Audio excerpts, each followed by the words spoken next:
vous n'avez pas l'impression que ces gens-là comprennent ce que représente leur mission. Vous pouvez élaborer un projet. Vous arrivez chez le bourgmestre, vous arrivez chez l'administrateur du territoire. Il te pose, ça représente combien? Moi, j'aurai combien? Alors, si moi, je n'aurai pas combien, si je ne sais pas ce que j'aurai, écoute, je ne peux pas signer le document. Je ne peux pas signer le document. Or, la coopération décentralisée, reconnue même par l'accord de Cotonou, dont nous avons ratifié, voudrait que les acteurs étatiques et les acteurs non étatiques d'identité décentralisée travaillent en collaboration. Ils peuvent élaborer même des programmes, ils peuvent le soumettre à la Banque mondiale ou à l'Union européenne. Mais alors, lorsqu'on y va vers l'autorité vous dit, dis-moi quelle proportion. Voilà, c'est ça justement le drame. Alors, si nous avons des autorités qui fonctionnent dans ces créneaux-là, après combien de temps vous allez changer le Congo? Après 60 ans. Eh bien voilà, c'est comme ça, cette présomption du risque de se réaliser lorsqu'il n'y a pas polarisation, déprogrammation mentale. Et c'est comme ça qu'au niveau du sommet de l'État, il faut qu'il y ait des managers, des gens qui sont des meneurs, des amplificateurs, des stimulateurs, des gens capables d'avoir une vision long-termiste et qui mobilisent les gens autour de cette vision-là, autour de cet idéal commun. Mais bon, il faut interroger aujourd'hui si tel est le cas. Si c'est cela le cas, tant mieux, nous pouvons partir. Mais si ce n'est pas le cas, eh bien, écoute, il faut attendre 75 ans pour attendre avoir le niveau de 1960. Oui, mais en 60, effectivement, nous étions enviés par plusieurs. On comptait parmi les trois premiers de l'Afrique. Alors, nous allons évoluer. Et on a discuté tout récemment avec un sujet camerounais vivant à Kinshasa. Ouais. Il est expert de la Banque mondiale, il travaille ici. Il a dit, après avoir... il a suivi notre émission, il nous dira le développement de la République démocratique du Congo doit passer obligatoirement par l'informel. Et comment réagissez-vous par rapport Non, ce n'est pas la parole de l'Évangile. Il y a plusieurs recettes. Vous savez, on ne peut pas privilégier une recette. Dans une vision systémique, il y a plusieurs recettes et les différentes recettes sont en interaction dynamique. Donc, dire que c'est la voie obligée, moi je dis non. Parce que plusieurs pays africains qui ont atteint un certain niveau passent par l'informel. Non, moi j'étais au Cameroun. Il a cité son pays, les Camerounais. J'étais au Cameroun. J'étais au Cameroun il n'y a pas longtemps. J'étais au Cameroun il n'y a pas longtemps. Je n'ai pas l'impression que le Cameroun a changé la situation. Non, non, il ne faut pas sous-estimer notre pays. C'est un peu mieux par rapport au Congo. Attention. Un peu mieux, ça veut dire quoi? Un peu mieux, ça veut dire quoi? Notre capacité de lucidité, la croissance au niveau de l'esprit, la responsabilisation et la capacité d'imagination et d'initiative dans ce pays, c'est différent du Cameroun. C'est vrai que nous n'avons pas... Sur le plan social, il n'y a pas de retombées. Eh bien, voilà. Non, eh bien, pourquoi nous survivons? Parce qu'il faudrait que les gens comprennent que nous avons connu 12 ans de rupture de la coopération structurelle.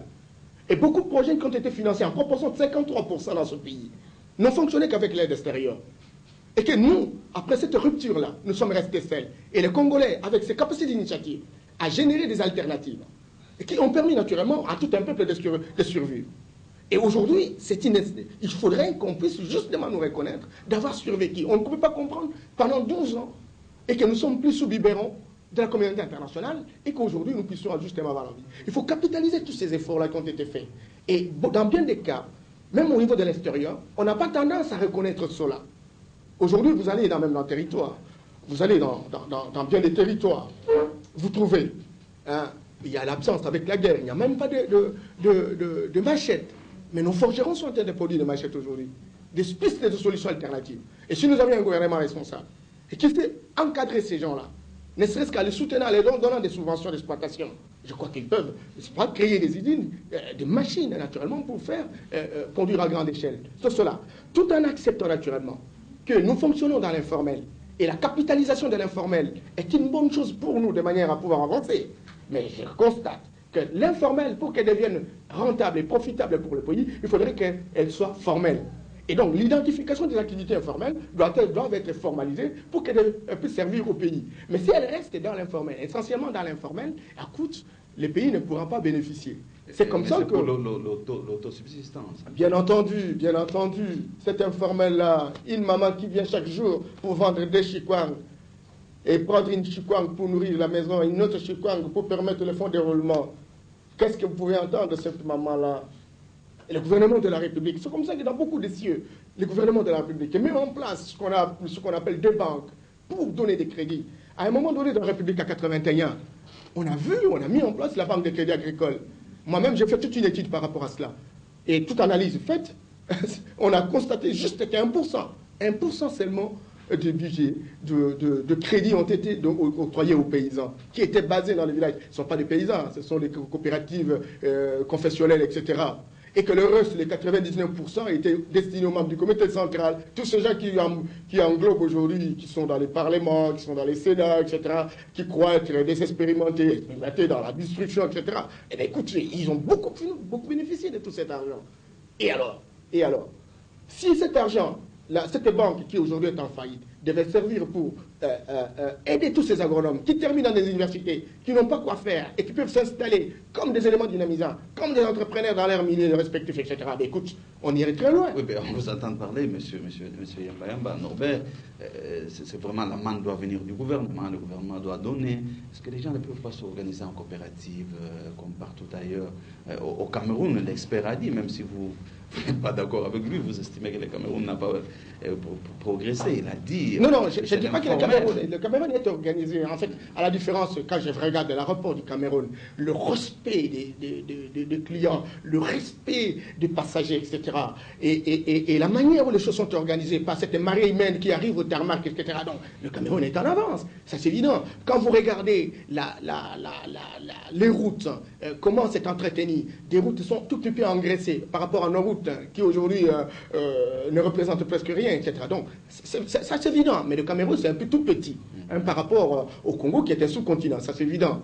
Et au niveau de l'esprit, la participation citoyenne, la responsabilité citoyenne, le Congo est en avance. Parce que lorsque vous discutez avec beaucoup de Camerounais, etc., ils n'ont pas notre croissance au niveau de la lucidité par rapport à la gestion des affaires publiques. Nous avons connu une dictature perfectionnée, nous avons connu 80 ans de colonisation, et cela nous a permis naturellement d'affûter des armes, des capacités, des stratégies qui permettent à déboulonner une dictature. Et ça, ce n'est pas le cas au Cameroun. Et ils entendent la main du ciel. Mais nous, on n'entend pas la main du ciel. Nous disons que nous, pour qu'il y ait la performance institutionnelle, nous devons participer. Et nos citoyens, vous voyez, les mamans maraîchères, toutes ces mamans vendeuses, etc., vous disent ce qui doit être fait au niveau de l'économie, au niveau de l'environnement, au niveau, etc. Et ça, ce n'est pas au niveau du Cameroun. Et nous sommes en avance. Et je vous dis que l'Afrique est la même. Il n'y a plus de constances que de dissemblances. Il faut que les Africains comprennent que nous devons relever les défis. Et j'adore le plan NEPAD qui est resté encore des chefs d'État. Il faudrait que là, ça se démocratise, que ça se décentralise au niveau des citoyens pour qu'effectivement, on puisse s'approprier de notre Afrique, parce qu'en fait, on est pratiquement la même chose, en fait. On est pratiquement la même chose, mais à différents niveaux. Cela ne veut pas dire que, bon, les Cameroun est presque comme le Congo. Non, le Cameroun est organisé, il y a une administration qui fonctionne, etc. La corruption n'est pas à grande échelle comme là dans notre pays, ça c'est évident. Même si le pays était cité comme l'un des plus grands corrompus de la planète. Oui. Ça c'est évident, mais ce sont toujours des statistiques aussi. Ce sont des statistiques. Et puis ce n'est pas normal aussi, en fait. Lorsqu'on cite autant de statistiques pour dire que 75 ans aussi, qu'est-ce qu'on veut finalement? On veut coloniser leurs esprits pour dire, écoutez, attendons qu'à 75 ans. Surtout lorsqu'on intervient comme conseiller technique dans un pays, il faut aider les gens à sortir pratiquement du bourbier. Et nous entendons naturellement qu'on nous montre, encore qu'ils ne sont pas Jésus, vous savez, et que nous avons pas mal de gens qui pouvaient pratiquement travailler dans toutes ces institutions et qui ne le sont pas, essentiellement parce que notre pays n'a pas été organisé, n'a pas eu à avoir des contributions au niveau de toutes ces institutions, etc. Il faut que les Congolais, au vu de toutes ces critiques, que ce soit les éléments de motivation pour que nous puissions changer notre pays. Le comble, c'est qu'on nous critique. Ça peut être des critiques vraies, tout comme peut être des critiques fausses, mais au lieu que nous nous disons quel est notre état réel, qu'est-ce que nous devons faire pour relever le défi, ça, ce ne sont pas des questions qui nous intéressent. Ce qui nous intéresse, c'est que comment manger au jour d'aujourd'hui. Et demain, bon, laissons les générations futures. Ça va être solidaire par rapport à ces générations-là. C'est cela, la cueillette. Il semble que c'est un problème culturel. Non, c'est faux ça. Moi, je n'adore pas cette thèse. Mais je me crois que si je parle à tout moment du gouvernement, parce que j'estime que l'émergence d'un environnement qui permette à tout un chacun de prendre ses responsabilités, c'est le gouvernement de la République qui doit pouvoir aménager cet environnement-là. Et donc, il faut qu'il y ait des personnes très volontaristes pour qu'effectivement cet environnement puisse donner l'occasion à tout un chacun de se mouvoir et de prendre des initiatives qui permettent une sorte de généralisation, une sorte de décentralisation des initiatives. Et c'est ça, la démocratisation de ces initiations qui permettent la démocratisation du développement national. Monsieur Mayama, à voir ce qui se passe aujourd'hui sur le terrain, à voir la situation que nous vivons aujourd'hui, vous estimez que nous sommes en train de nous enfoncer ou en train de nous relever un tout petit peu, sur le plan bien sûr développemental? Ah, vous savez Parce que vous avez l'habitude, vous vous promenez partout dans le pays, vous connaissez un peu la situation. Bon, on dirait que nous sommes en train d'aller vers le sous-développement. Parce qu'il y a des pays en voie de développement et il y a des pays en voie de sous-développement. Les pays en voie de développement, ce sont tous ces pays qui se battent, comme le Cameroun, par exemple. Il est conscient de ces problèmes et il dit, mais écoute, il faut résoudre les problèmes. Les pays comme le Nigeria, les pays comme le Ghana, tous ces pays-là, qui ont conscience de leur situation et qui se disent, qu'est-ce que nous devons faire pour changer? Ce sont des pays en développement, en voie de développement. Mais il y a des pays en voie de sous-développement, des pays qui ont des problèmes, mais qui ignorent qu'ils ont des problèmes et qui font semblant de n'avoir pas de problèmes. C'est cela. Et là, c'est dramatique. Parce qu'on est en train pratiquement d'aller dans un fossé très profond. Et c'est difficile de sortir. C'est comme ça que les statistiques de 75 peuvent se justifier. Parce qu'on n'a pas conscience de ce que représente l'ampleur et l'amplification de nos problèmes. Et là, ça devient sérieux. C'est un peu notre situation. Mais écoute, comme développementaliste, je ne peux pas non plus verser dans ce désespoir. J'estime que là où il y a des citoyens, écoute, les décisions de l'action publique sont toujours performantes parce que les citoyens interviendront. Et le fait qu'on aura retardé pendant autant d'années la transition, le fait qu'on aura pratiqué autant de gestes pour démontrer ce que représente une dictature et que les citoyens ont compris que le pays, c'est leur village, c'est leur église, qu'aujourd'hui, plus que jamais, tout le monde veut intervenir pour que nos institutions soient performantes, je ne pense pas qu'on attendra 75 ans. Parce que le Congo, sincèrement, sera l'une des plus grandes nations de l'Afrique. Parce que... Ça, c'est en quelle année comme ça? En quelle année? Mais ça dépend. Ça dépend de ce que représentera l'architecture des dirigeants de notre pays. C'est cela aussi. Après les élections. Et bon, non, les élections ici, ce n'est pas une fin en soi. Il n'y aura pas de changement mécanique ni mathématique. Mais on va poser des jalons. On va poser un premier pas. Et le premier pas a toujours été le plus long. Moi, j'estime que c'est avec ces premiers pas qu'on aura fait un bon bondissement. Mais il ne faut pas s'entendre que tout va changer mathématiquement. Non. Et mais au moins, on saura, avec cette mouvance qui va se créer, avec cet engouement, cette reconnaissance de légitimité, la restauration de la légitimité, qui a été remise en question depuis 1960, avec le départ de Lumumba, qui a déstabilisé naturellement, successivement, les différentes institutions. Il faut restaurer cette légitimité. Et cette légitimité, une fois rénée, écoute, c'est un départ. Et je crois que c'est un grand départ. Et moi, je suis persuadé qu'à ce moment-là, nous nous dirons, mais écoute, pourquoi? Pourquoi? Il faut seulement voir, Philbert, lorsque vous quittez notre pays, vous êtes à l'extérieur. À un moment donné, lorsque vous analysez les choses, vous dites, mais tiens, nous avons une grande nation. Et vous pouvez vous poser la question, pourquoi on est dans cette situation-là? Hein? Le soleil lui-même est gratuit. Or, le soleil coûte cher, vous vous imaginez. Quelle richesse que d'avoir le soleil, gratuitement comme ça. Et si nous avons un gouvernement qui a une politique très volontariste dans ce domaine précis, pour capitaliser tout ce que nous avons comme lumière solaire, etc., mais ça représente combien d'argent? Ça représente combien d'argent? Notre forêt, on dit que c'est 47% de la forêt africaine. Et que la régulation thermique et planétaire aujourd'hui, c'est en fonction de notre forêt.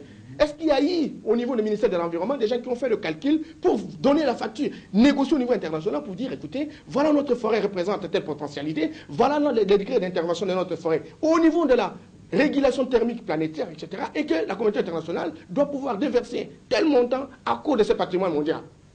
Personne n'y réfléchit. Oui, mais tout le monde attend le partage du pouvoir. Pas de forêt naturelle. Eh bien voilà. La forêt naturelle est exclue.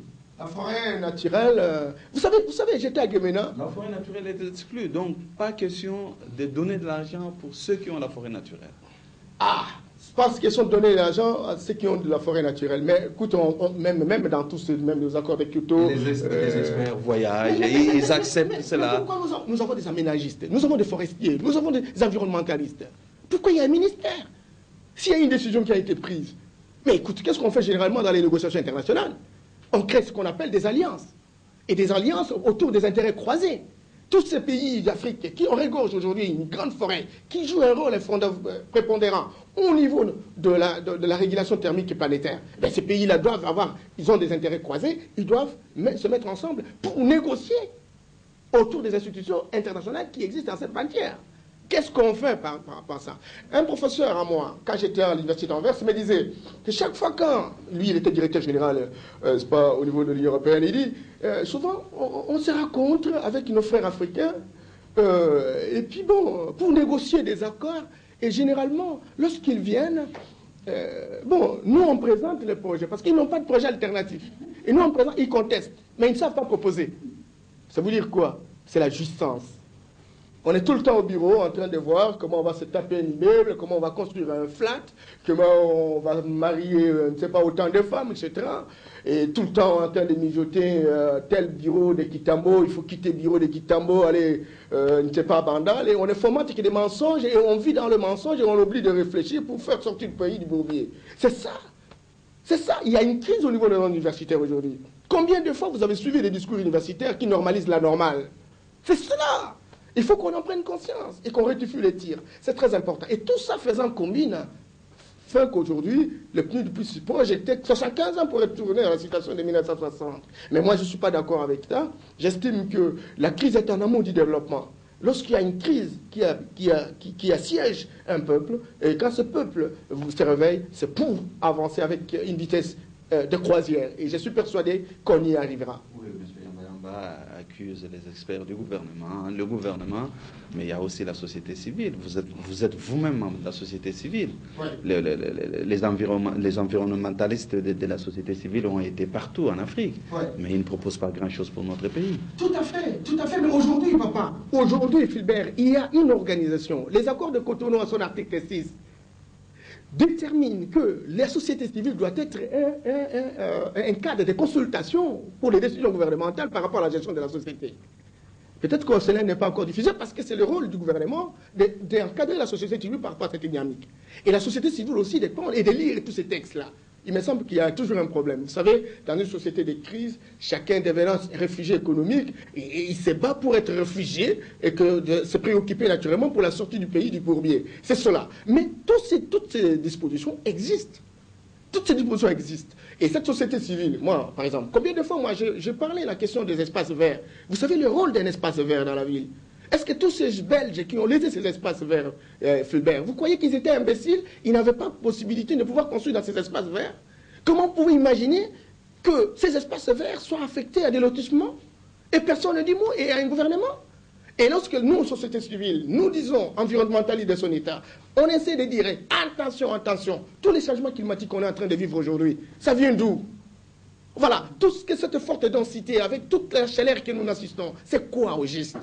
C'est à cause de cette promiscuité organisée, institutionnalisée. Et donc maintenant, quand nous disons ça, tel que je parle à la télé, mais c'est le gouvernement de la République, à travers le ministère compétent, de pouvoir faire l'inventaire. Il y a eu combien d'espaces verts à 60? Il y en a aujourd'hui combien? Qui ont construit? Avec quelle autorisation? Qu'est-ce que nous pouvons faire pour sauver notre environnement? Et il y a des mesures, ce n'est pas pour rien que l'expropriation existe. Et on essaie de libérer. Vous vous imaginez même cet espace vert en face du palais du peuple. Vous imaginez ça? Mais c'est scandaleux. C'est scandaleux. Et personne n'en parle. Les parlementaires sont là, en train d'entendre les dupes. Au Sénat, on en a parlé. Eh bien, on en a parlé. Qu'est-ce qu'on en fait? Parce que lorsqu'on parle de quelque chose, il faut aboutir, il faut avoir des résultats. Alors, quelles sont les stratégies qui ont été mises en place pour qu'effectivement on puisse avoir des résultats? Rien du tout. Rien du tout. Et on est dans cette situation d'asphyxie sociétale. Et quand on voit tout ça de près, on remarque que c'est en fait ceux qui étaient dans la société civile, ministre de ceci, ça ne marche pas bien, tel de la société civile, au Parlement, tel de la société civile, au Sénat. Non, et aujourd'hui... Ne versons pas dans le désespoir. Je considère que ce sont des douleurs d'enfantement. Il y a un déficit au niveau de l'information, il y a un déficit au niveau de la manière de faire les choses, etc. Et donc, il faut organiser des émissions comme ça, où les choses s'expliquent de manière claire. Parce qu'on dit à la terre, ignoti ni la cupido. Celui qui ignore une chose ne peut pas la désirer. Vous imaginez? Parce que faire quelque chose, technique, encore que la technique ne se négocie pas. On peut avoir tout, mais ce n'est pas la technique. Et il faut apprendre la technique. Et c'est important. Et toutes ces décisions managériales reposent sur la technique, sur la technicité. Voilà. Et donc, il y a un problème technique qui se pose dans notre pays. Mais bon, société civile, non, écoute, société civile, il y a la société civile d'en haut, j'ai toujours insisté, il y a la société civile d'en bas. Cette société civile d'en haut est devenue politisée. Et bon, c'est un parti politique, quoi. C'est une composante. Il y a un président qui désigne le PDG, qui désigne le ministre, etc. Ce qui est une entorse, une remise en question des principes scientifiques. Le débat est fondamentalement intellectuel. J'aurais voulu quand même, dans ce genre de rencontres, discussions, etc., que vous appeliez un peu ces gens-là pour qu'on en parle. Parce que c'est anormal, sincèrement, Philbert. Anormal, ils ne vont pas venir. Voilà, les refuges, les terrains tellement fertiles, même les graines pourries germent bien. Ben écoute, mais c'est notre pays. Ils ne vont pas venir. Ils n'ont pas acheté ce pays. Ils ne l'ont pas acheté, c'est notre pays, c'est notre village. Nous avons tout intérêt à le construire ensemble. Écoute, on ne peut pas construire le pays dans la malignité. Mobutu l'a utilisé, on a vu le résultat. Et dans quelle manière il a été enterré. Et tous ceux qui utilisent la malignité finiront un jour par endosser des responsabilités. Je pense qu'on peut tromper tout un, même pas une partie d'un peuple pendant tout le temps, mais on ne sait pas tromper tous les peuples pendant tout le temps. C'est très important. Ça, c'est Rosselbet qui le disait. Dans une société bien organisée, faites attention. J'estime que toutes les crises en incubation vont s'exploser un jour. Et je crois que la meilleure façon, c'est de pouvoir harmoniser ces crises-là en impliquant davantage les uns les autres qui sont concernés par des problèmes spécifiques, etc., de manière à ce que nous puissions voir tous dans la même direction pour relever le défi de la pauvreté de notre peuple. Oui, c'est ce que vous êtes en train de faire, financer. Tout à fait, tout à fait. Nous avons pensé qu'on ne peut pas un jour prétendre résoudre les problèmes d'une nation sans qu'on fasse une expérimentation. Parce que les gens prennent les trains en cours de route. On ne peut pas tout d'un coup, parce qu'on a un tel diplôme d'université, et tout de suite assumer une telle responsabilité, sans avoir connu comment rédiger même une lettre administrative. Parce que c'est une chose d'avoir un diplôme d'université, une chose c'est de connaître l'administration. Et le pays fonctionne dans un processus où il faut manager les gens. C'est très important. Mais aujourd'hui, vous savez, il faut être attiré à l'élite pour se faire appeler général. Il faut seulement savoir danser pour se faire appeler, je ne sais pas, avoir telle ou telle responsabilité. C'est de la médiocrité. Je dirais même de la médiocratie. De la médiocratie, un pouvoir de médiocre. C'est très important. Ouais, écoute, on va vous dire, écoutez, on n'avait pas l'alternative. Si ce n'est que ça, tant mieux. Mais si c'était l'alternative et qu'aujourd'hui, nous avons pris conscience de ce qui représente la fausseté de cette alternative, pourquoi nous ne pouvons pas rectifier le tir?